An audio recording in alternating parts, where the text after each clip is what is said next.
Please could we be given warning at the beginning of a programme if there's going to be anything about the Beatles, as all Beatle fans can make sure to listen, and have a chance to ring up other fans to make sure they are also listening. Hi everybody, this is John here. This is Paul, George, and Ringo. And we're very happy to be on your program once again. Hi everybody, this is Steve Marinucci. Welcome to another edition of Beatles News Briefs. On today's show, our special guest is archivist Keith Badman, who worked on the original Beatles Anthology, and he also has worked a number of other projects which he will talk about and give you some insight on how he looks for old and lost clips. Keith will also announce a forthcoming book involving the Beatles that is very exciting. We will also review Power to the People, and we'll have some Beatle news briefs. Let's get started. I am thrilled, and I say that a lot, but this time I really am, to bring on to the program Beatles author and archivist and so many other things. I was looking through your biography today and I'm going, oh my God, I didn't know you did all this stuff. Keith Badman, and he's with us from England. Where exactly are you? First of all, thank you ever so much, Steve, for inviting me on your show. And I must say that I've admired your work for many years as well. So an honour for me as well. So thank you ever so much. Thank you. I live in sunny Slough, which is just outside Windsor, which is about 26 miles out of London, and we've got a lovely, beautiful, sunny day here. So there you go. I'm in supposedly sunny California, but it's not sunny today. We've got a little bit of rain here. But let's talk about the Hunt for the Lost Space documentary, which you guys have in England have seen. We have not. You're involved with the documentary, correct? No, I knew of it. I knew when they were actually working on it, and the only bits that I could add to it as such was when I was doing the After the Breakup book. I found a great statement that Paul said he was looking for the bass, but that wasn't until 72. So I'm not sure where the stories about it going missing in 69. I think it really was a case it did go missing in 72, as explained in the documentary. I enjoyed it. I must admit, I really did enjoy it. I saw it at the cinema, and then I saw it on BBC Two last week. It's a really good documentary. It goes into, I don't want to spoil it for people, but it's a very fascinating documentary how, like ambulance drivers, it had gone through, it passed through different hands, and it went to this hand, and at one stage it was going to be thrown in the river. It's all them kind of madness stories. And then you've got some like crazy people in London, and apparently the story goes that they burst into the truck and they took it but weren't aware of whose instrument it belonged to. It goes into all that kind of madness and what happened to it for many years. And again, the document makes it clear it did go missing in 72, which it did. And of course Paul had a second bass guitar, as we know. So that was also covered, you can tell by the bridges on the guitar. So it goes into all that, and it's very fascinating. I enjoyed it. I must say, I did really enjoy it. But I have seen lots of mixed reviews on it. I have seen, and I was trying to explain to them, it was just about the search for the guitar. And because obviously you're looking back in the 70s, where we're now going, wow, this bass guitar, it's legendary 61, Paul Hamburg, and we know all that. But back in 72, it was just like another guitar, because he could replace and get another one. And that's what was tending to happen. And of course, in recent times, as we know, a few months ago now, was the acoustic guitar that John and George used, 65. And you see in the help sessions, you see it in the Rubber Soul sessions, and it went missing, and it ended up being found in an attic, and no one knew who it belonged to. That I find is absolutely fascinating. So they really, just in my opinion, they could have done a great double bill of what happened to the guitars and how they tracked them down. Because John and George's one was, I think the story goes, John gave it to Gordon Waller, Peter and Gordon. So he had the guitar and then he passed it on, because no one really thought the values back then because everything was disposable. It was if you get or you go and get another one. But now everyone has a very different attitude towards it. We have a different attitude. Well, And I think that, yeah, sorry. well, I was going to say the history of the instruments wasn't as large as it is now. The history of these things is compared to 72 and now is just totally amazing. It's just everything is a much bigger deal. And it Mm, also, especially in terms of money and the value of the instrument mm, has just shot way up. They used to hand their instruments around freely mm, mm. back then. They don't do that anymore. No, that's right. We all know that story, don't we? Again, 65, Alf Bicknell going down the road and he had the guitars strapped on the top of his car. And the cars behind run over them. And it was George's guitars. I know it's mad, isn't it? But in Yes. those days, it was just a cover game. It's because, again, you're looking at the years ago and the valuations then, but now it's priceless, isn't it? These kind of things. And when you look at Paul's face when he's given the guitar, that's quite touching. And Paul picks it up and he starts playing it. And that, again, I don't want to spoil it because I know a lot of people will enjoy it. But yeah, it was nice. It was a really good documentary. And you had some lovely people involved. And they were Uh, on. I've seen the list of people. There's quite a few people. Elvis Costello is one of the names I remember Hmm, that's involved. Did you have hmm. any direct involvement in as far as information in the movie? I did send some emails through, but and to be honest with you, what I knew about the film, so about the bass, is just basically what I knew that Paul had actually put a statement out at the time. And I put that in the after the breakup book saying, if you've got it, I'd like it back. It was, but again, it was just, I put that because I put it in the book because it was just a nice touch. So really, that's how it wasn't a story. Back then, it wasn't a story. It's Hmm. incredible, really, now looking back, but that's how attitudes have changed. Attitudes have changed a lot. And it was good to see Elvis Costello in the documentary because will see My Brave Face, of course. And Elvis Costello is quite a character. We love Elvis Costello and his music. And so, yep, sorry, He's been go on, sorry. he's been quiet lately. He hasn't really done too much. But yeah, No. yeah, his work, yeah, especially with Paul was really good. You also, I believe, were involved with the recent Borrowed Time John Lennon documentary. Am I correct about that? Yes, I've managed to find 3 unseen like John interviews for it, which I was most pleased about. You get to the stage now where there's not really a lot of the chance of finding rare unseen John footage. It isn't likely now. We know that John and Yoko, their archives, and Sean, of course, have got some amazing footage. They recently put a bit of video up of Cambridge '69. Did you see that? Yeah, I think I did see that the other day too. I believe. So yeah, I think I did see that. Mm. It's Yeah. amazing. Just when you think you've seen it all. And for that documentary, I was contacting the TV stations and I was just, you have a hunch and hope they'll come up with something. Like John and Yoko Cannes 71. There's one clip that everyone's got. It's like one clip that was broadcast Norwegian TV. And that's the only clip anyone's got. So I contacted the lady I know over there. And I said, is there a chance you've got anything else? And it just happens they had a second reel that had never really been logged or used. Hmm. And so that was never seen before. And another one I found from 75. John, and when I was going through the archives, it actually said John Pavement interview. And I thought, Pavement, oh, it must be the green card or them green card interviews, 71, 72, obviously. And we got a screener through. No, it'd never been seen before.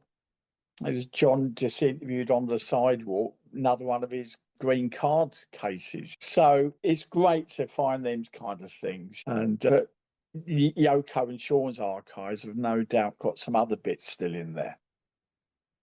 When you start looking for things, for example, for the Borrowed Time documentary and for the the Lost Base film.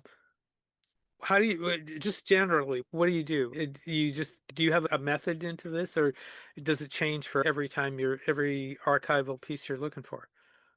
It usually changes for particular what you're looking for, obviously, because I've been doing a lot of research for 21 years now for Queen. When you go looking for archival, I assume it's different for Lennon and for the Beatles. But let's talk about Borrowed Time for a minute because it's a more recent film. You said you had an idea of where to go with that, look for it. Where Hmm. did you start looking for that? I always like to say I have a shopping list, as they say, and I'll have a list of the things be nice to find. And I'm always getting told about there's a rare clip in Sweden, there's a rare clip of Texas or something about footage that they've just come across. And so what I do then, when I've got the opportunity, I'll actually chase those leads up to find out if they're genuinely new footage. That's what I did with like Norwegian TV, which proved to be good. That John Sidewalk interview, which proved to be good. See, sometimes you can come up with some really good stuff, It's just a matter of following leads and follow your nose, as they say. And there'll be an archive. Sometimes there'll be things listed in an archive, and it will just say Beatles 64.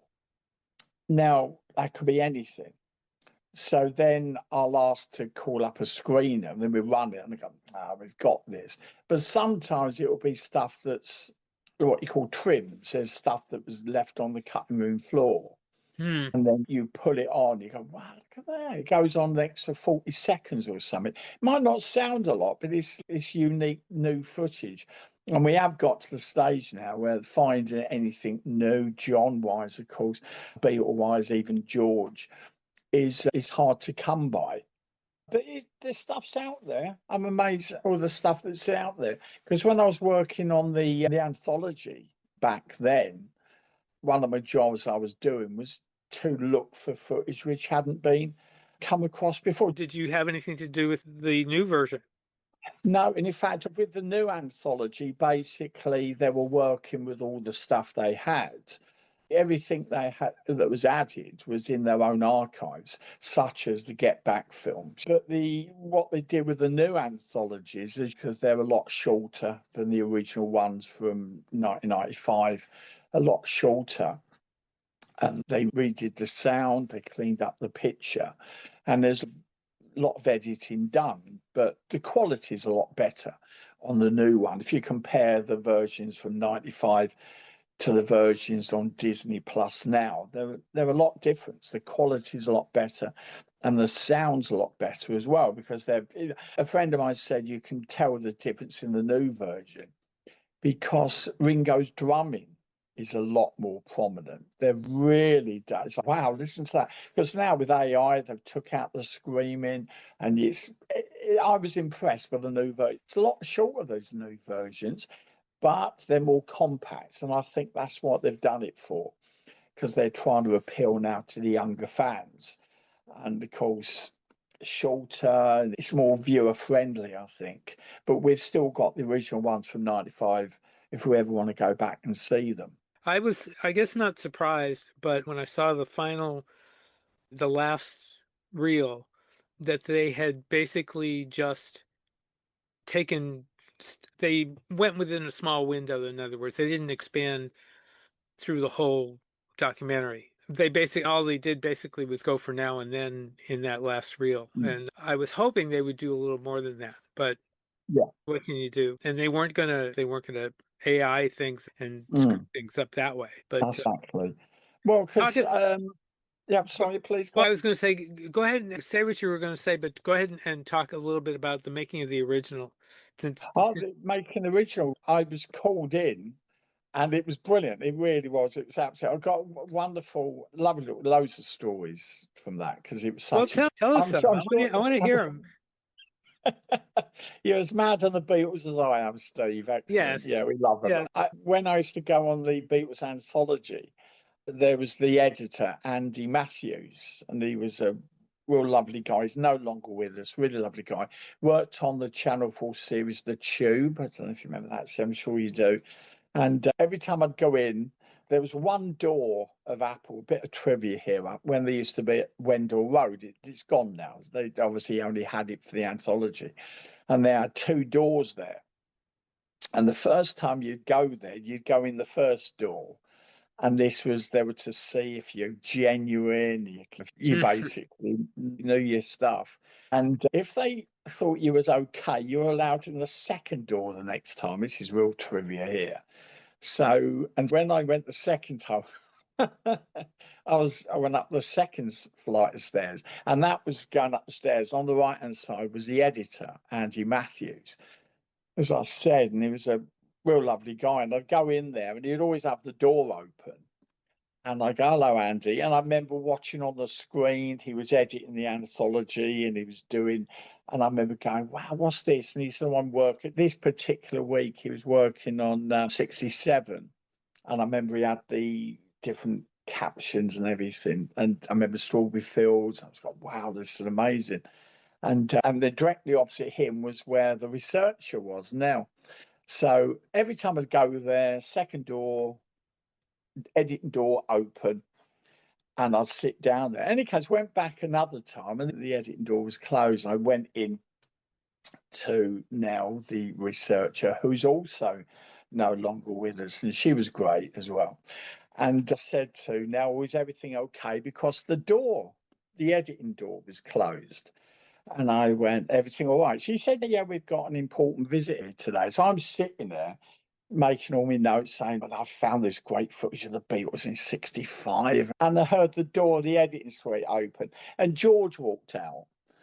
And I was like, and I was thinking, be cool. Because obviously we're professionals. So she said, I said, is that George? She said, yeah, George has popped in today. I was like, so there you go. So there I was, about 6 feet away from George, and I heard him go down the stairs and leave. I didn't want to rush out and bombard him, so it's a lovely little story. And if you look in the anthology, you'll see George being interviewed in like an editing suite, and there's all the machinery, the desks, and all the recording equipment around him. And that was done at Wendell Road. I think you find that was February 92, I think you'll find. And that was where he done his interview. And so, yeah, there you go. So it's got loads of them like little stories. And it's good to work on as well. Really good to work on. I take it they didn't sit in on any sessions with you guys. They didn't. Well, what would happen is that Yoko would get sent her, then everyone would get a cut. That's the reason why it took so long, because as we know, in 1970, Neil Aspinall, of course, he started it off as The Long Winding Road, as we all know. And then when all the problems, EMI and everything got sorted, and then they set about doing it themselves. They started, I think you find, in 91. They set about it properly and they got them studios. So basically the Beatles would come along, one or two. I don't think three never sat there in that studio. They met Abbey Road, as we know. I don't think they ever come, the three of them. I could be wrong. I don't think they did. So they'd all be kept on the loop of how all the editing was going. And they'd all approve it and then, no, not happy with that. And as standard in every band in the history. And George would come in and he'd be showing some footage. One story I was told, which I thought was brilliant, was they colorized We Need His Love, as we famously know. I'm not sure if your viewers or listeners will be aware that the version they colorized was from Swedish television. It was the best copy they could find. There you go. So that version comes from Swedish TV. And colorized, and George was sitting there, and it was a big surprise to show George the colorized version of All You Need Is Love. So George is sitting there, put it on, and that's what I was told. They told me this. And they were watching for George's reaction. George is sitting there, and at the end, they said to George, "What did you think?" So George said, "Yeah, great." Yeah. He said, "What did you think of it all colorized? What did you think of it? It's all colorized." And George says, "But it was always in color, wasn't it?" he wasn't aware that it'd gone out in black and white. He'd forgotten that it'd gone out in black and white because he was there. We saw the colours, so he never thought, oh, of course it was black and white. So when he was seeing it, he just expected it to be in colour. I love stories like that because we're into it so close, but for them, it was a part of their life, and they moved on.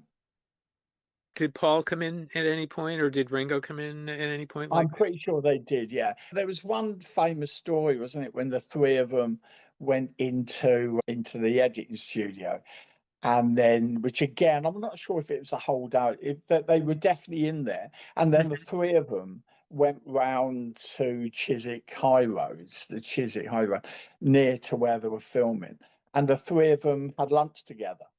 Right. And there was do you remember that story? Yeah, I remember seeing the part of the footage there. And then the guy in the calf couldn't believe it. He was serving three Beatles.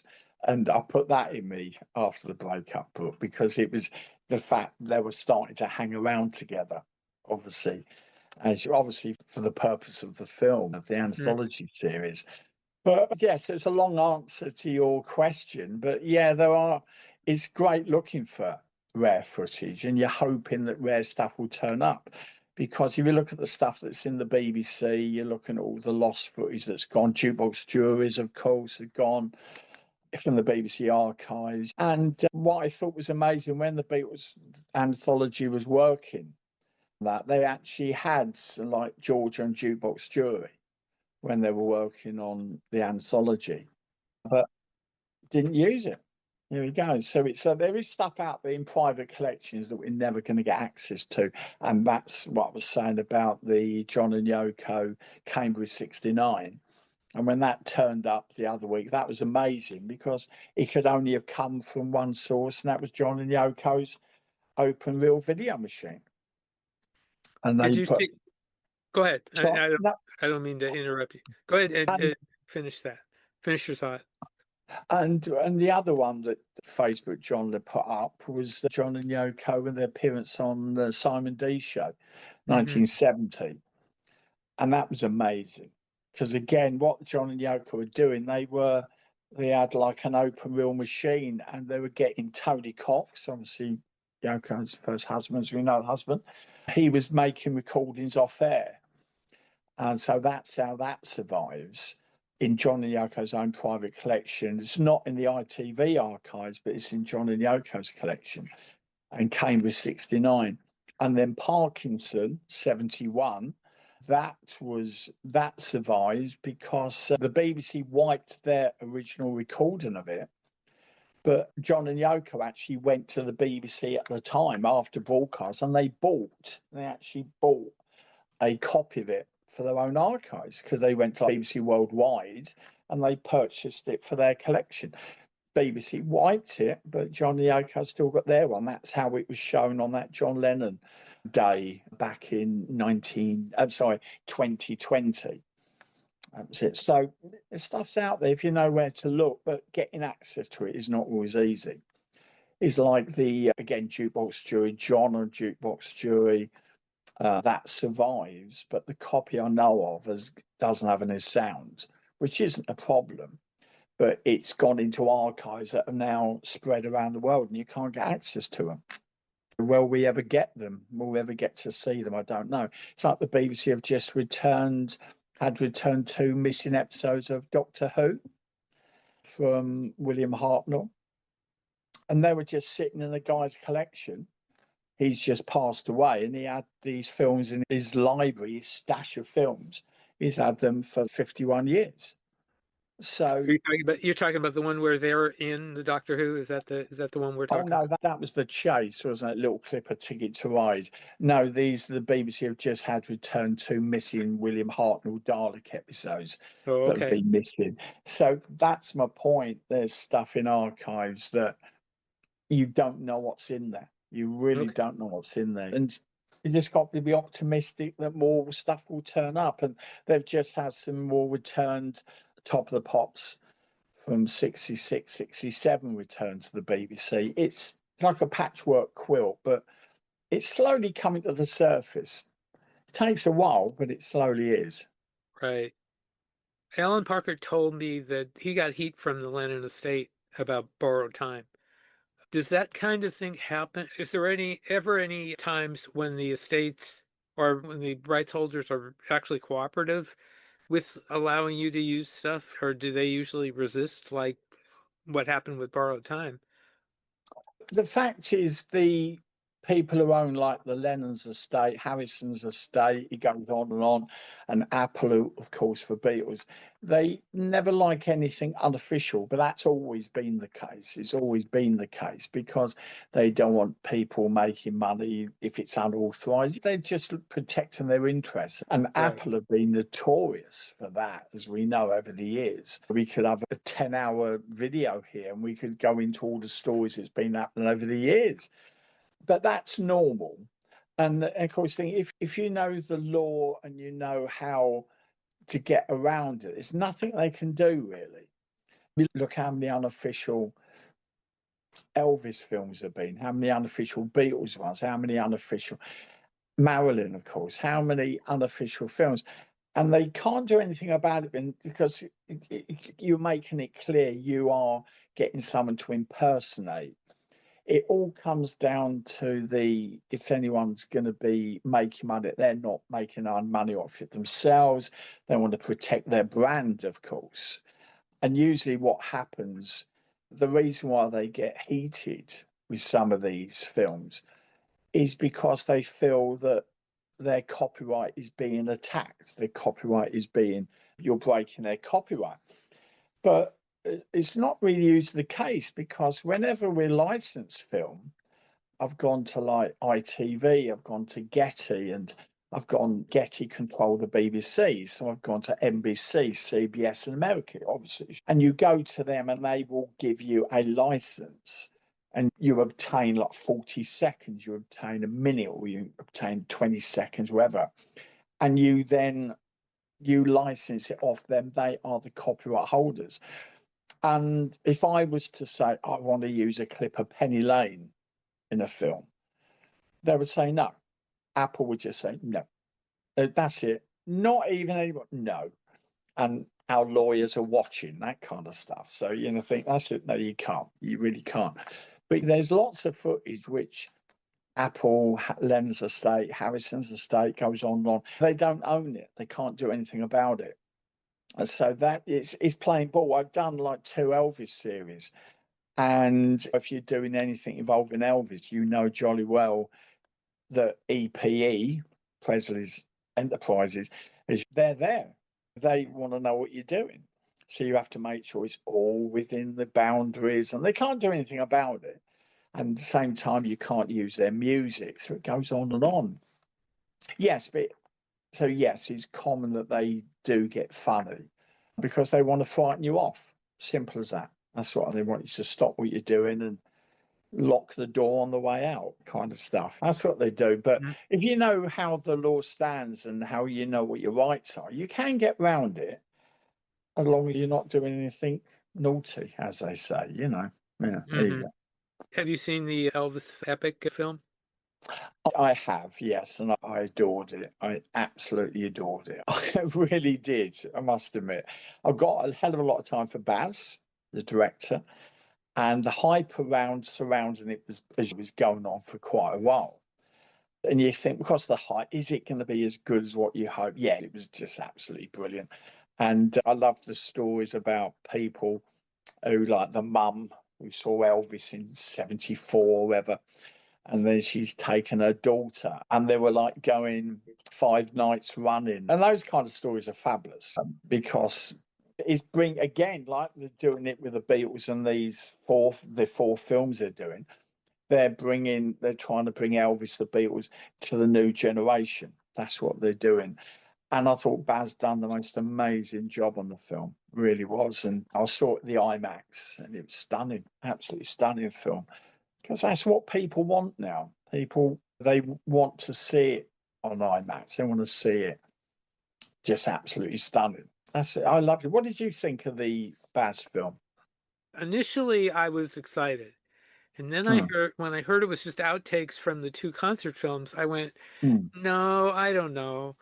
And I finally talked my wife into going. We went during the day when it was cheap. And we Mm, were just completely blown over, mm, completely blown over. And I think for both of us, the Beatles are bigger mm, for us than mm, Elvis. mm. Yeah. But we were just absolutely knocked out Mm. completely. The color, the Cool. remixing of the music was Amazing. Yeah. really incredible. And I kept thinking, I realized that the Beatles did 8 days a week, which wasn't the same thing. I would really love to see the Beatles do something like that. I really think that would be great and put it in a theater like they Mm. did with Elvis. Now, on the other hand, I did not like the biofilm that Baz did. I really didn't. I thought, Oh, really? Okay. yeah, I didn't care for that at all. On the other hand, I liked the Priscilla film. I thought that was a better movie, Yeah. but I Right. did not like his Elvis film. There was too many distractions in the biofilm, but I really liked this one a lot. I really did. Because yeah, no, that's a good. I'm fascinated because I did see mixed reviews with it, and again, I enjoyed it. I did really enjoy it. But Epic was something very different, wasn't it? And I think, and again, as I said just now, it's bringing Elvis and the Beatles obviously to like the new generations. That's why they're doing all these kind of things, which is working. Because I remember there was an interview after Elvis the biopic, and they were speaking to these fans, and they were speaking to one fan, and she said, "Before this, Elvis was always my dad's artist." Yeah, That's that's that's funny. The Beatles have had their share of projects mm, pointed at younger people. They did I Am Sam. Uh, mm, they did mm. now I can't remember the name of it. It's on the tip of my tongue. The one where they did all the cover versions. Oh, Across the Universe, is that what we think Yeah, like that? Across the Universe. Yeah, That was specifically pointed at younger people, and it I was. think they Yeah, it actually was. had Yeah, they had some success with that. It obviously depends on what kind of footage they have. yeah, And with the Elvis thing, they took what they had good footage. They had it was color. They were able mm, to really sharpen it up and mm. really make it look modern. If the Beatles, I think, did something like that, it would be quite interesting. Yeah, absolutely. Do you know on that point, do you remember when, oh, of course you do, the when Get Back, you had the Get Back series, of course, and then you had the chance to go to the cinema and watch the rooftop concert. They just lifted out the rooftop concert. And I remember we all went along to that in London. I don't know, I just was under the impression that it was just the rooftop concert. And I must say, it's great. I must say, it's fabulous on the big screen. The rooftop concert is fabulous, isn't it? It's just absolutely wonderful. Anyway, how many times have we watched it? And it's still fabulous, isn't it? Right. And it was just a lift out of the Get Back film. And I thought, wow. And yet we know jolly well that the concert only, without the cutaways, without the interviews with people on the streets, without all the policemen, etc. There's a version which was edited, and it's just the concert of them on the roof.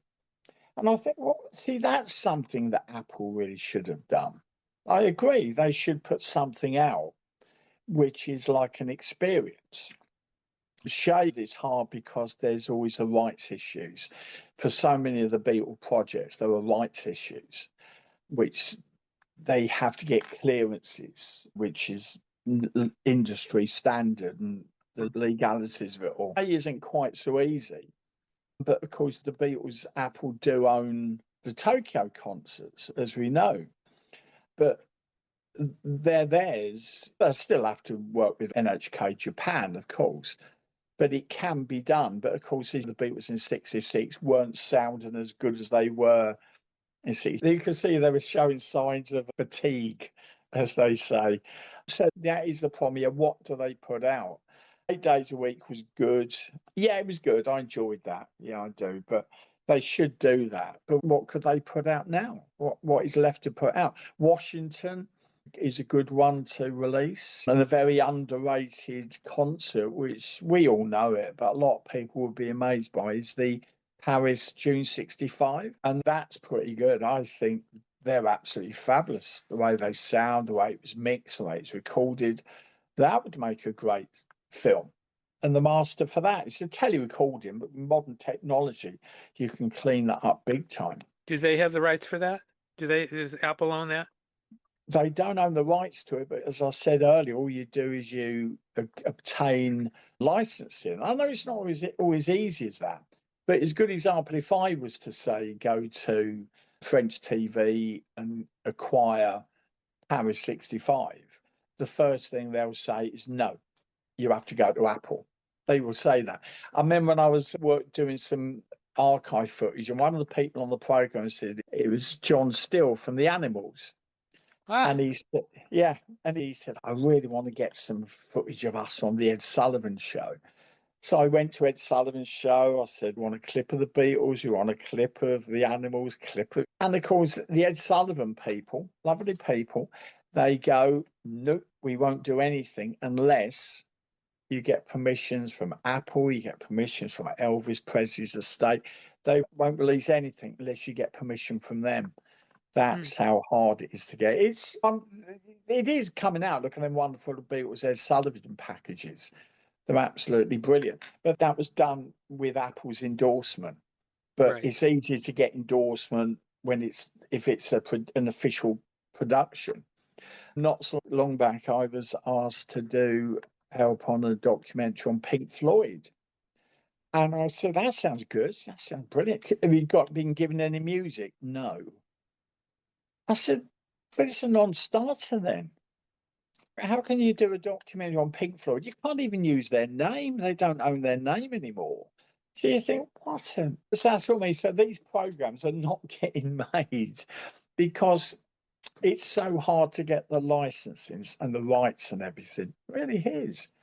And you have to, again, as I said earlier, if you know the legalities of how much you can use before the lawyers get involved. It's tricky, but it can be done. You mentioned Ed Sullivan. The Stones put out their Ed Sullivan shows, and they did it weirdly because there were actually two versions. There was one that had 3 or 4 shows, and then there was one that had 6 or 7 that was actually the complete version, because those shows are really good. Amazing, yeah. Yeah, And all the original master tapes survive. right. And that's Yeah, what the quality is just perfect. they It's look. because they're all shot on 2-inch tapes and they've all digitally transferred them onto the modern format. And the quality is so good that they could have taped them yesterday because they're Yeah, that good quality. Yeah. It's usually down to rights, simple as that. Rights and clearances. I know, again, another show I was working on, we couldn't get the rights to a song. We couldn't get the publishing rights. And when we did manage to get the rights to the song, they wanted so much money, we couldn't afford it. do you want to say what song that was? I'd love to, and it's because I'm a bit worried they might be watching. Okay, So, yeah, okay. I don't fancy another lawyer's letter. So, I'm I sure you I don't want to understand. be the cause of a lawyer's letter. I don't No, want. thank you, Steve, because you're a top guy, Steve. And I just remember them saying, yeah, we agreed to let you use the song. And I said, how much? Couldn't afford it. So again, the 5-track performance become 4. There you go. We're talking tons of money, not just a little sum. It's a big sum, isn't it? It is, yeah. It depends on the song, of course. Sometimes you can get a song for like a few thousand, obviously. And what you do is you buy what you call sync rights and that kind of stuff, and make sure, which is rights, it makes sure the publishers get paid, everyone gets their dues, which is nice, and I fully understand that. But when the price is so high, it becomes extortionate. You think, can't afford it because you have a budget and you've got to work within a budget and you've got to get everything within that amount of to get the program over the line. Another story is a good example of that. It was that wonderful film Yesterday. Great film where he wakes up and the world's never heard of the Beatles. Do you remember that one? Yeah. And the story that the film cost $20 million to make, Hmm. and 10 million of it was going towards paying for the use of the Beatles songs. So that I can quite believe, because Beatles music is not cheap and you can't get it. And if Yeah, you hear Beatles, yeah, sorry. I was going to say I've heard that Beatles music is quite expensive. It does not come cheap. No, it doesn't. And they want to basically, and again, It's the minute you hear Beatles music in a film, you tend to think it's official. It's been endorsed by the band, which, and yet the funny thing is, back in the 70s, you would hear Beatles music in films and it was just commonplace. Not always. Do you remember The Prisoner, the wonderful series The Oh, yes. Prisoner? Oh, Oh, yes. Patrick, yeah. And we're I'm going, a big fan of that show. Fan. no way. Yes, Yeah. I love that show. You're going to love this, Steve. It's my special lady's Kate. It's her birthday next week. And next Monday, we're going to Port Merion. There you go. Ah, I'm very jealous. That's very cool. Very Special cool. Kate, her birthday next Monday, we're going to Port Merion. There we go. And what we do, we'll have a picture and we put up Hi Steve. How about that when we're there? I would love to see that. I know that they used All You Need Is Love. In his love. That's And what it's coming on to. I remember hearing McGowan talking about that, Patrick McGowan talking Yeah, about that, but it wasn't very long. It was only a very short clip of that song, but they managed that's to get it. it. They managed So to you get it. in And the one of the final. I think it was it was the last one, Fallout. It was the last episode. And when I was at Port Merion, there was a guy who actually worked on The Prisoner. And I said to him, I said, how did you get All You Need Is Love on the final episode? They rang up and they got through to John. And he said, we want to use All You Need Is Love in the final episode. And John said, yeah, fine. It's another world, isn't it? It's another world. And of course, they said because they were such a fan of the series, they were honoured. Their music is going to be in it. And it was agreed perpetuity. So forever and a day, it's always going to be in that episode. Apple obviously would have checked on that, but can't do anything about it. Yeah. And that's how easy it was to get back then. and of course there's another Beatle link to that series, Leo McCurran as number 2. That was early on, and then he came back for Fallout. But yeah, if anybody hasn't seen the Prisoner series, Leo McCurran, who was in Help, was in that series, and he was great too. He was great in that series. Absolutely. And also, here we go. Would you like another Sure, Beatles link to The sure. Prisoner? You're enjoying this, Steve. I can Oh tell yeah. you enjoy it. Oh, I'm not sure. I'm not sure I know this one because but go ahead. There you go. You can please dine out on this by next time, of course. He used to have a holiday at Port Merion every year. I didn't know that. Yeah. And I haven't seen it personally, but someone put it up and it looked pretty genuine to me. He used to stay in the room, and one of his guest books, signed Brian Epstein, still survives. And that's from 66. There at Port. Apparently, someone's still got it, yeah. And another Beatles Prisoner connection. There you go, number 4. Number 4. Number 4. If you look in The Prisoner, you'll see Georgie being interviewed, and you can see he's interviewed in Port Merion, and you see the tower behind him. There you go. There we go. There we go. Those are great. You wrote several Beatle books. You did after the breakup. In fact, that was 2 volumes, correct? The first one was up to 2000. And then we bought out a paperback version that went up to 2001. So there was the hardback up to 2000, paperback to 2001, yeah. And what you did there was it was an oral history. It's a day by day, yeah. I was always amazed that no one had, there had been attempts, like a proper definitive, like you wanted to know what dates Wings played, and there was all the listings. I'd done the listings. And I actually envisioned it as a book for the modern day fans, because I didn't see Paul live in concert for the first time until 89. That's when I first. Oh no, tell lie, Same no here. tell lie. Oh, there you Same go. here. There you go. There Same you go. here. Absolutely. There you go. So therefore, if you're sitting there and you're with friends, you can pull down the book and go, "That's it. I was there." And so many people have said, "Yes, it worked. Absolutely worked." And it was a book that, for the modern day fans, they could track their lives, and they remember when they first heard, like Muller Kintyre. They remember the first time they heard My Brave Face, or remember what On Top of the Pops, whoever. And it done really well. And I can't believe how I'm still signing copies of it now, which I think is pretty amazing. Really am.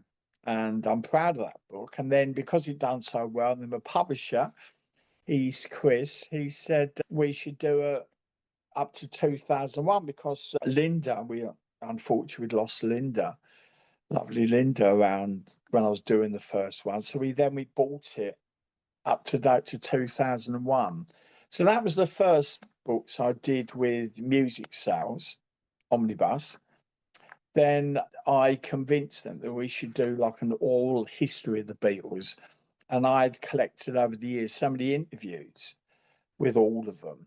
And I thought I wanted to do something with them. So we agreed to put them into 2 volumes, which was Off the Record and The Dream Is Over.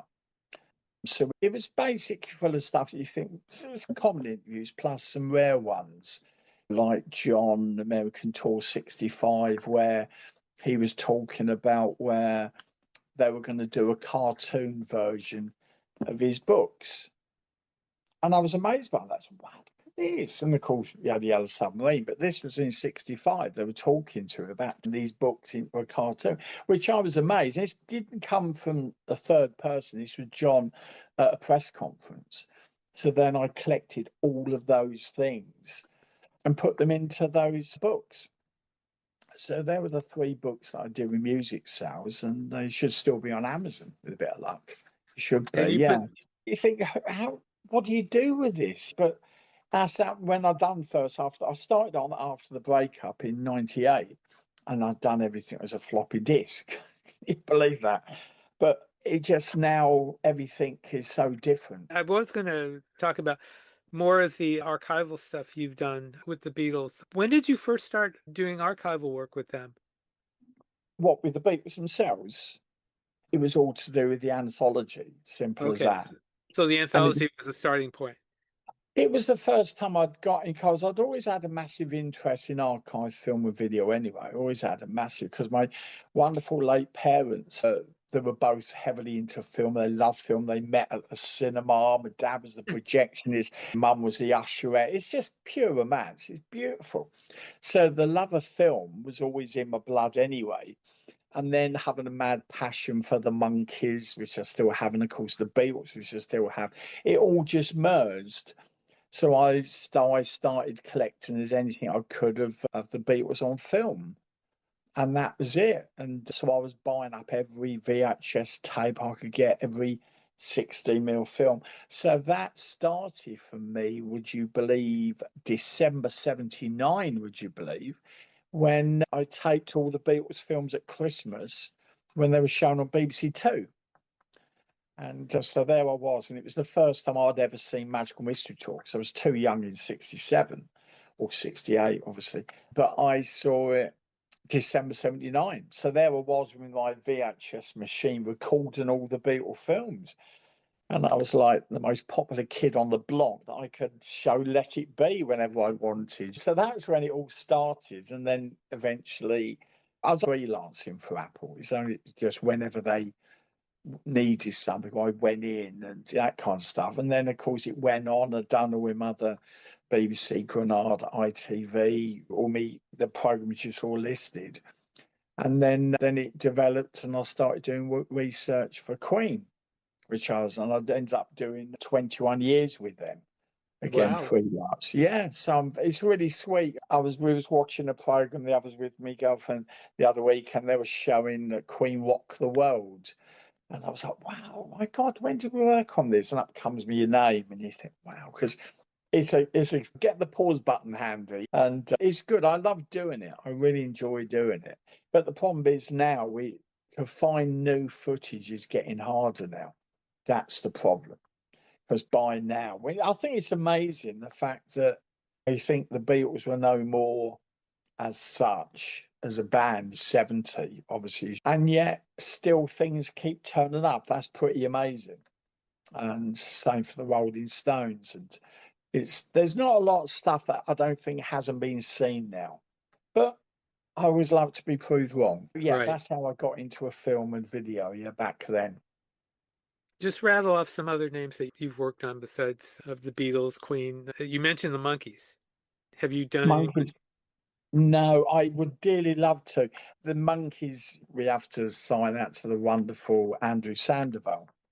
And he, where he is, he's done the most amazing job. All the archives, all the releases, and everything. So he's done the most fabulous job. And basically, he's got it. He's just first class. His work is fabulous.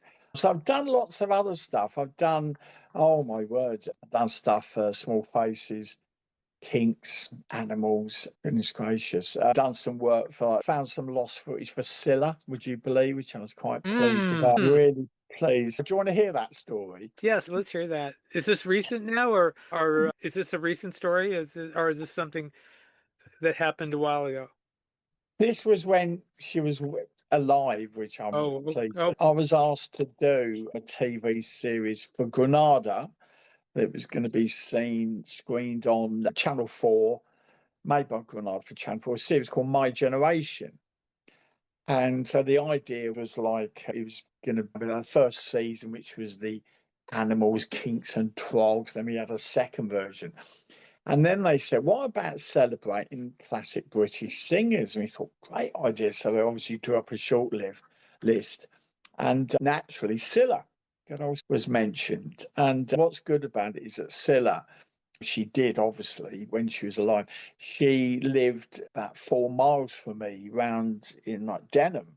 And they were looking for they were trying to find some rough lost footage. And I said, everything we've seen, she's seen everything. And then I found an episode of Thank You Lucky Stars, which was wiped over here, survived over in Australia. And so I tracked that copy down. So I said to our director, I said, look, we've got a lost clip of Scylla here on Thank You Lucky Stars that I'm sure Scylla would like to see. So they said, well, yeah, okay. So in any case, so they said, why don't you bring it round to her? And I was like, really? Okay, oh, wow, okay, you sure? Yeah. So I went round to her mansion and assistant opened the door and there was Scylla sitting there. So we're pleased to meet you and all shaking her hand and we're like, an honour to meet you and everything. And I said, I found some lost footage of you on Thank You Lucky Stars. And she said, but I thought they'd all been wiped. I said, they have pretty much, but I found this in Australia. So she put it on, and that was a fabulous sight, her watching the TV, watching a footage of her from 1963, doing Love of the Loves. oh, And that wow! was, And a Beatles song at that. Wow. and a bit was like that, yeah. And so I was sitting there going, how amazing. There was still like, oh my God, look at my hair. She was going, oh, come have a look. And that was fabulous. So that things like that are just absolutely amazing. That you Yeah. think, yeah, so I've got loads of them where you meet these people and then some are really nice and some aren't, but this good old Scylla. Yeah, we loved her. She was a legend, absolute legend. Yes, she definitely is. Peter Asher is getting a lot of talk now because of the new documentary that's Yeah. coming out, which I've seen and it is really wonderful. I haven't, you've seen the film, yeah? Yes, I have. What? I did an interview with the directors that's on YouTube, and the film is great. They got in they really dug into the archives for that one. They really did. Wow. Yeah. I'm thinking Dave Clark 5. You ever do anything for the Dave Clark 5? I found him too. There you go. Oh, okay. I found Okay. him a lost footage of the Walker Brothers. There you go. Mm. That was a surprise, but yeah, you're right. What have you been Mm. working on lately? It's been a pet project of mine, would you believe? I've always had a big fascination. I was always fascinated about the night. In fact, I will ask you, because I'm fascinated what your take on it, of the night when the Beatles met Elvis. I've always been very fascinated by that. Interesting that you asked me that because several years ago when we were in Beverly Hills, we had somebody take us by the house. So I've seen the house. It's interesting that there has been so little about that. Mm. Unfortunately, one of the journalists who was there just passed away. Ivor Davis just passed away. But I wish there was much more about that than there is. We obviously don't have any audio recordings, which would be nice. But yeah, I think people would love to have more about that. Are you saying that's what you're working on? We make a great team here, Steve. We really do make a great team here. As I say, ATA, it was just fascinating. So I I met Tony Barrow at Okay. the Beatles convention. It was the only convention he ever done. And I had a nice sort of chat with him. It wasn't long. I had a good chat with him. And I said, you were there, obviously. And I remember him telling me bits about the Beatles meeting Elvis. And I was going, wow, okay, wow. So I was making little notes. Never really thought anything would come of it. I was just always fascinated. It was just a pet project of when the Beatles met Elvis. And then I eventually got to meet and become good mates with Alistair Taylor. Now, would you like to hear my Alistair Taylor story? Sure. Alistair Taylor is famously sacked by Alan Klein, as we know, without any fanfare. And Alistair Taylor rang up John on his answer phone, left a message and said, I've just been sacked, John, get back to me. But of course, John didn't get back to him. So Alistair, all his loyalties and come to nothing. Alistair Taylor just vanished. And so when we were doing our Beatles 2-day Beatles weekend in London, we had a list of all the people we wanted to get involved. It was Steve, Rob, and Jason. And we said, who can we get? And we said, what about trying to find Alistair Taylor? Wow, whatever happened to Alistair Taylor? So when he came, so I tracked him down. This is absolutely true. Wonderful guy, become a really good friend. And he was running a hotel in Wales, would you believe? So there he was. He'd gone from working for Beatles. Now he's running a hotel in Wales. So I rang up and I said, hello, can I speak to Alistair Taylor, please? And she said, who is this? And I said, you don't know me, it's Keith Badman. And she said, what do you want to speak to him about? I said, we'd like to speak to him about the Beatles. And she said, the Beatles? And of course, I heard her go, Alistair, yeah. There's a guy who wants to talk about the Beatles. She said, what do you want to talk about the Beatles for? And Alistair was in the kitchen doing the washing up. You can't make these stories up, can you? He was in the kitchen doing his washing up. He come on the phone. And he said, hello. And I said, hello, Alistair. I said, you don't know me, but I certainly know you. What an honour to be speaking to you. I'm a Beatles fanatic and I can't believe I'm talking to you. What an honour. Thank you. So in any case, told him the idea, told him what we was doing. And I said, would you like to come and talk at our Beatles weekend? And he turned up. I got Alistair Taylor out of retirement to appear at our Beatles weekend.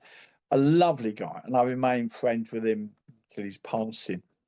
And I took the opportunity to talk to him many times about the night the Beatles met Elvis. And because he wasn't there, but as Brian would always feed back information back to his people back in England, and Alistair Taylor. So he was telling me all the stories that Brian has told about them when the Beatles met Elvis. So I was like, wow. So all my notes were building now. And then I also become really good mates with Tony Bramwell, the legendary Tony Bramwell. And he, oh, what? Yeah, of course, you know how lovely he is. It was. And I become really good friends with him. He used to call me Keith Badfinger, he used to call me. He said, oh, Badfinger, you're getting the beers in. I said, hi, Tony. Hi, it's coming. What you having? What are you having? And he liked his wine. I loved it. We were really good mates. I miss him. I miss him a lot. And he would get all the stories fed back, what was happening, including the Beatles meeting Elvis. And then on top of all that, I think getting all his stories. So then I become super matey with Alf Bicknell, the Beatles chauffeur. Ooh, now there's somebody that you've heard his name, but you haven't heard a lot of talk about him. In other words, there aren't a lot of stories outside the fact that he worked for the Beatles, but Yeah. you have those stories. Basically, I got to know him really well because I think a lot of these people, they were fed up because they'd only want to speak to them because speak to you, I can get to the Beatles. It's you want to meet the Beatles, you've got to go through me first. And they were fed Right. up with all that. Obviously, of course, Elvis happened with him. It was 10 Memphis Mafia before you get to Elvis. And so I met Alf Bicknell. And I got chatting to him. And then the next thing we knew, we booked Alf Bicknell to come and do with Gary, a friend of ours. And then we got Alf Bicknell to event one of our Beatles events in London. Then the next thing we knew that we were then getting invited to do Beatles events in Belgium, France, Germany, Italy, around Europe. And so Alf says, he said, if you want, we can pick you up on the way through. So I'm sitting in the car thinking, my God, I'm getting chauffeured by the Beatles chauffeur. Can you believe that? I'm like, that's... Anyway, so I got to know Alf really well. So we actually would end up going on like tour together as such. We'd the same hotels, the same everything. And I got to know him really well. And his son Mark, I got to know him really well. So in between times on the tours, I would say to Alf, tell me, Alf, what do you remember when the Beatles met Elvis? And I remember he'd always be doing his tour. He says, what do you want to know, young man? What do you want to know? And I said, what happened that night when the Beatles met Elvis? He said, whoa, Elvis, the way he'd go. He said, he called me sir. Elvis called me sir. I went, what? Amazing, it's fabulous stories. Some of my pen's going berserk trying to keep a record of all these stories. And I got to know Alf really well. So I got all of his stories, I got all of his tales, because we would hang out, we'd be hotels together, we'd go to meals after. And I got to know him, yeah, really well, as I said. So I got all his stories. So after collecting all the information from all of those, and over the years, I would then meet Elvis fans who would have all this information, press cuttings, private diary notes and everything. So what I've done now, pretty much after 38 years later, Something like that. I've pretty much got now, which I believe is almost the complete definitive of what actually happened that night. And I'm really pleased about that. So it'll answer every question going. So now we want to try and get a book sorted. It'll come out as a book. And then obviously it'd make a fabulous film, which it really would, and what actually happened that night. So we can start speaking to investors, people out there, to turn it into a film. And it's just been a little dream of mine for so long to find out what actually happened. And it's really funny when you watch the anthology and then Ringo says, oh, I remember playing football with Elvis. And then Paul, and basically they didn't remember what happened because they were all high, as we know.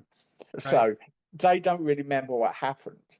So when you go back and you look at the original documentation from, say, the late 60s, mid 60s, early 70s, and you'll find their recollections was far more accurate than it would have been for the anthology back in 92 to 95. They're too busy living the life. Yeah, so this work I've been doing, and with me writing partner, Peter, will be solve every question of what happened that night everyone's ever asked. So yeah, that's going to be my next book, and it'll be hopefully a film. That's what we're hoping. So there you go. That's what we've been working flat out on. Do you have a target date for that? No, we don't, because would you believe, even now, it's incredible to think this, even now, just when you think you've got everything, I've got everything nailed minute by minute, what happened that night, where they went, what did they do, and where did they all go and everything. And then suddenly someone who comes and said, I was a guest at the party that night. Oh, Christ. So it paints a picture just when you think you've got all your questions answered. And then I would then get stuff sent to me and I'll look at it. So that couldn't have happened. So it'll be done as soon as it's done, really. But it'd be fabulous, really. I'm really pleased. I'm really proud of all the years of listening to Alistair's, Tony, and now it's going to be heard. Because whenever you speak to Alf Bicknell, it's always his stories. They did speak about meeting Elvis, but there'll be an edit of it and they'll chop it. And there'll be things he'll say which is more honest, which are left on the cutting room floor. I think to make it work, it'd be one of those like docudramas where you'll have like, it'd be a recreation. Oh, I see. So that's what you're thinking. You're not thinking of a documentary. You're talking about something else. That's right. There's like could have great audios of Mal Evans talking about what happens that night. And Mal was talking, he was speaking in 1974, obviously not before he died. And so he actually discusses what he remembers that night. And if you put it into the timeline of what happened that night, it fits perfectly of what he was doing. And then you got Alf remembering. And of course, to make it work, everything has got to fit, everything to make it all work. And Chris Hutchins has just left us. He left, I think, last year. And of course, our recent friend, he's just gone as well.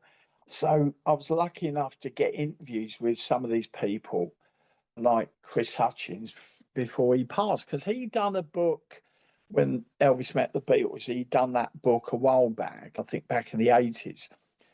And in those days, he'd be doing the interviews. So he'd be at the party. And because the Colonel had said no photographs, no audios, no videos, nothing, he was even angry if anyone was making notes, because Colonel Tom, as we know, was a control freak. He wanted to control everything. So, of course, he made a point no one could do any videos, nothing at all. And so Chris Hutchins, to make sure he was keeping a note of what was happening, he would rush into the toilet and be making notes sitting on the toilet seat. And he was going in the toilet so often, the Memphis Mafia were going, "You're all right in there?" because he kept on going to the toilet. That's funny. And this is what happened the night. And there was the Beatles outside, Chris Hutchins. Oh, need to go Lou again, because he was making notes. Just making notes. Wow. Absolutely. It's a fabulous story, and it'll make a fabulous film. So we are now going to go through the process of then talking to invest, turn it into a really good film. And it's very strange where no one has ever done this before, isn't it? I mean, there is the Elvis Meets Nixon film. They weren't going for a documentary or trying to do what you're doing. And that Elvis Nixon, because I remember when that come out, I was thinking, I'll watch this, because I was fascinated. I thoroughly enjoyed it. I thought it was a great Oh, really? film. To be honest, I have not seen it. I'll have to take a look at it then. Is there anything else you're working on that you want to talk about? That you want to give me a special knowledge of? That's the one I must admit that I'm quite excited about. We've got some other projects on the go, and we're still developing some other projects. And as soon as they're over the line, as they say, as soon as we're like getting near to it, then I'll say, "Steve, let me come on and I can give a good discussion." I'm always developing projects myself. I'm always trying to develop things. And it's just that the Beatles Elvis one, I've never really spoken about it before, because it always seemed it was never getting near to completion. But now it looks as if, hold on a second, the screenplay's almost done, and then we're going to try to start speaking to investors. That's what we want, and turn it into a film. That's what we'd really like to do. And it'd be having the other side of that night and just how bad or how good it was. So what would you be interested in a film like that, wouldn't you? Yeah. Oh, yeah. It's getting dark over there. I'm going to put the light on. There we go. The lights are on. The lights are. What's your thoughts on the upcoming Beatle films? I wasn't big on some of the projects that they've done in the past. For example, we talked about yesterday earlier. A lot of the stuff like that, I don't really take a lot of interest in. Yesterday, I did not. Can I ask why? Because I didn't like the storyline. The fact that he's the only one that knew the Beatles. I thought that's the most ridiculous storyline ever. Across the Universe, I wasn't big on, although I think I'd probably mellowed on that a little bit because, what it was, the music, and that's the way it should be approached. The same with I Am Sam, because that had a very Beatle soundtrack to it. Some of the About the Beatles movies didn't thrill me, but I really enjoyed Backbeat. I thought that was a great film. But some of the others, Nowhere Man, it was okay, but Backbeat was the one that I enjoyed the most. I really like that. After talking to Astrid briefly at a Beatle convention here, they did a great job with that movie, I think. But I'm waiting to see what they do. Ringo was on Jimmy Kimmel's show the other night, and he mentioned it briefly, and he said he looked at the script and there were some things apparently he didn't appreciate, and he had them change. And the way the Beatles have been, picky is the first word that comes to mind, but I'm not sure if that's a good word, but they're very possessive of what goes out about each of them. And when you have the four Beatles, judging those four movies, there's going to be a lot of shuffling around, I think, of Mm. of what Sam Mendes wants to do. And I'm curious, are they going to use the same scenes that they filmed for each one? In some cases, I would think there are some scenes that you're going to see repeated, but I Mm. have no idea what they're doing there. I'm not going to prejudge it. I know some Mm. people over here have prejudged it. You're not involved with that, are you? No, I'd love to have been, and a friend of mine has good ties with Sony, and I Hmm. said if they want a consultant, but it's just not easy. There've been some howlers, but again, it's early days. But if they're actively involved, I saw that Kimmel interview with Ringo, and he was Hmm. saying that he said, "Well, no, that never happened. That never happened." Yeah, so I can understand. That makes me realise that it's not going to be the truth because obviously it's going to be sanitized. It's going to be Beatle friendly, isn't it? Really. Well, because Apple is so involved, that's the Mm. only thing you can think. Mm. Apple's not going to let their four biggest properties, to use a Mm. bad word, but get attacked in Mm. movies like that, That's right. that they have control of. And that's Yeah. exactly what this is. Yeah. So, Yeah. yeah, you're right. They're not going to allow, I don't know about sanitized, but it's going to be very, very Beatle friendly. That's for sure. Beatle friendly. That's the word. Yeah, I agree. It will be. Absolutely. Yeah. Because there's Beatles music naturally featuring in the film, obviously. And you think of it, we won't see him for 2 years. That's a long time, isn't it? And again, it's to bring the new generation of fans in. Yes, it is. It's going to be Beatle friendly. I'm looking forward to them. They could be absolutely amazing. They But and certainly I, could. And Mendes has gotten, from what I've read, and I haven't read a lot about him, but from what I've read, he's gotten good marks for some of his stuff. We'll see. We'll see what happens. I thought of something else I wanted to ask you. Have you been involved with Mark Lewis and his dear book? Mark, Have you been he's a involved Mark. with? Mark, I've known years, and I've got a lot of respect for him, like we all have. And when I see him at the Beatle conventions and things like that, I've been in touch with him, emails, and I'm in touch with him as and when. If anything comes up, I'll contact him. And I've got nothing but high praise for him because we respect each other. And I know exactly how hard it is for him. Because you see, Mark and I have always had that saying we won't compromise our arts. And he's gonna keep doing these Beatle books until they're spot on, until they're dead. And I just fully admire him for that. When you were talking about the Elvis meets the Beatles movie and how you were getting more and more information, that was the first thing I thought of, is that it's the same thing that Lewis Hmm. has. Absolutely, because as I said, when I first had the idea for the Beatles Elvis, it was in '88, and I never thought I'd still be looking for new information now. So it was a case I could have gone to a publisher 10 years ago. And no, because it was nowhere near finished. And now, as I'm working with me writing partner, Peter O'Brien, it's now got to the stage where I feel now is ready, but I didn't. And again, you've got to keep on going until you're happy with it. It's like when I'd done my book on Marilyn Monroe, and I just done just the last 2 years of her life, and it took me 5 years. So it took me 5 years just to do 2 years of her life. So when Mark said he's still on it, I fully get what he's saying because you want to get it to its perfect, you want to get it spot on. And I get that. And my publisher on Marilyn was saying, "Can we have it?" And I said, "No, I'm still looking for stuff." And then I went in there and because it was delivery time, and I said, "I'm still not finished." And he said, "What are you doing?" And I said, "I'm still finding." So I took in, which blew him away, and his assistant. I took in the invoice for Marilyn's JFK dress. And he said, "Where on earth did you get this?" I said, "This is the stuff I'm digging up." And he said, all right, another 6 months. So you've got to have great publishers, and Mark clearly has. So I get everything that Mark's saying. If it takes him as long as he does, it's because it's going to be better at the end. It's going to be worth it.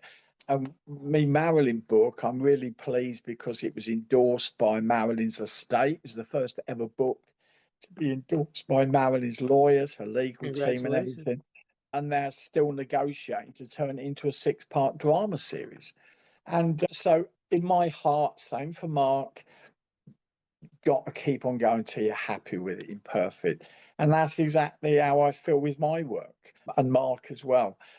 And people they like things done quick, but sometimes it will take you years just to get one bit of information. And that's what I was saying about Beatles and Elvis.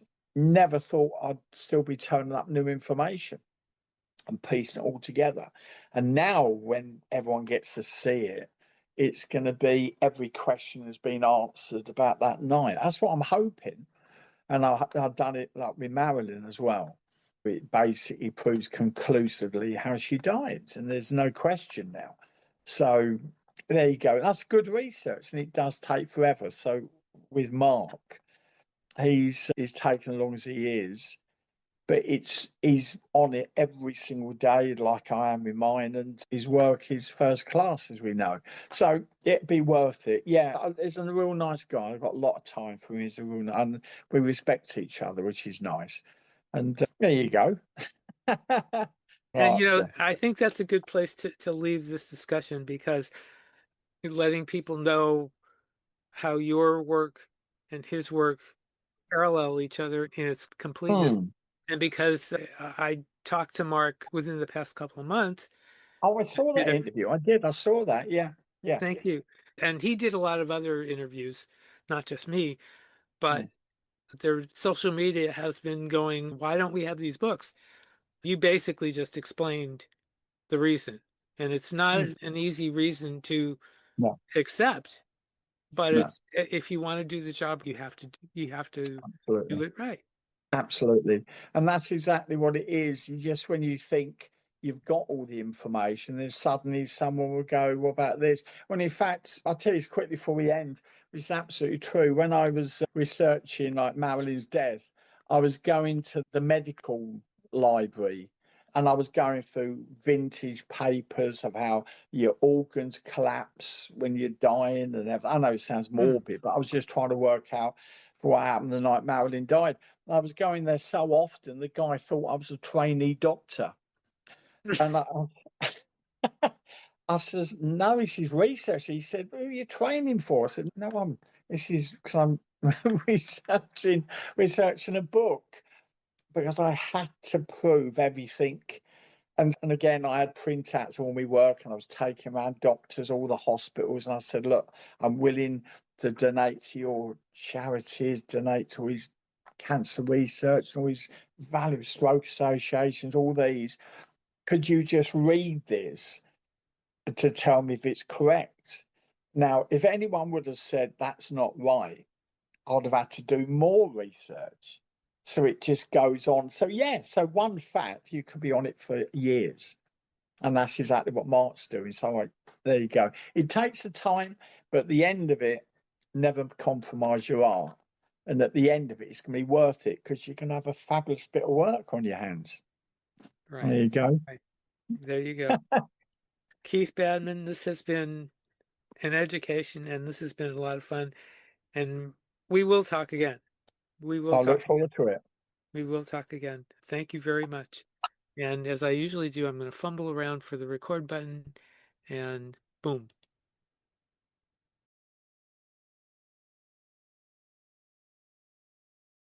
I wanted to talk a little bit about Power to the People, the John and Yoko concert movie that was screened over 2 limited days. I thought it was pretty good. I was a little disappointed in the sound, because I thought the sound on the CD sets was a lot better. But the performances were good. The number that was really the best was Come Together, and the Give Peace a Chance encore was pretty good too, with all the different guest stars. Stevie Wonder, Melanie, Bowser from Shannon, a bunch of other people, even Phil Spector had his facing there. I would very much expect that we will see this again. I hope we'll see it again in some form to buy, because it should have been out there a long time ago. By the way, I did miss both the two songs that were left off the CD set. But interestingly enough, they had the introduction to Open Your Box saying the song was banned. Now we have a few Beatles news briefs. John Lennon in the last interview, which will feature Laurie Kay, who we featured on our show in 97, with excerpts of her Beatle interviews, her RKO partner Dave Sholin, and her engineer Ron Hummel will make the rounds at the Cannes Film Festival starting May 12th. It will be in theaters later this year. Good luck, Laurie. First Ringo, then Paul, now George, a new photo book called The Third Eye, will be published by Waterstones. The book description says it's an intimate and stunningly presented chronicle of the Beatles' career through the lens of their multi-talented guitarist. The deluxe bound, cloth-bound and foil-stamped edition features 4 prints and signed numbered cards from Olivia Harrison and a 7-inch vinyl of an unreleased Harrison song, which we do not know the name of as of yet. At this time, however, the book's only available in the UK. And even more Beatle photos. Ken Womack is following up his last book on Mal Evans with a new one, this one featuring photos from Mal and his personal diaries. It's called With the Beatles, and it'll be out December 1st. Well, that's it for today. Thanks, everybody, for tuning in. We hope you enjoyed the interview with Keith Badman. Thank you, Keith, for coming on and talking to us and all those great stories.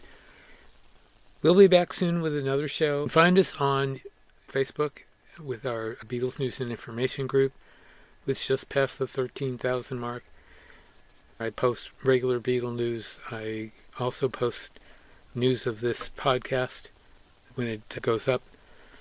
And we would really love for you to subscribe. So if you don't subscribe already, please subscribe and give us a like on this video. We would very much appreciate it, and it helps the show.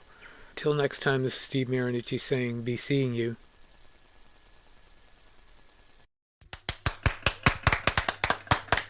What a show! What a show! Oh, wonderful, wonderful.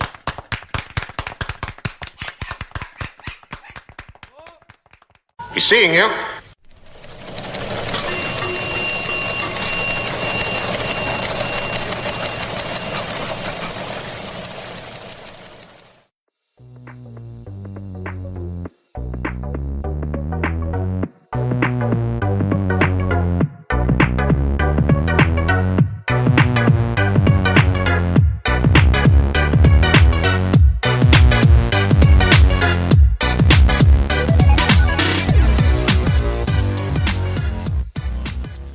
Keep that one. Mark it fab.